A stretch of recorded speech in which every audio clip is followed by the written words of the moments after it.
If Reanimal keeps crashing on Steam, there are a few quick fixes that solve most startup errors. The most common cause is a DirectX compatibility issue, especially on Windows 10 or 11 running DirectX 12. Open your Steam library, right-click the game, select Properties, and in the Launch Options box type DX11. This forces the game to run on DirectX 11, which is often more stable and prevents fatal error crashes at launch. If the crash happens during a specific cutscene, the issue may be corrupted files. Go back to Properties, click Installed Files, and choose Verify Integrity of Game Files. Steam will automatically repair or re-download any damaged data. If your game crashes when a certain monster appears, it's likely tied to nanite rendering. Open the in-game advanced graphics settings, disable nanite, and lower overall quality until you pass that section.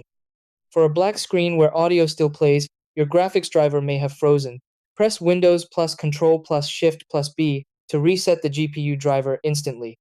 If problems continue, download the latest optional drivers directly from your GPU manufacturer's website.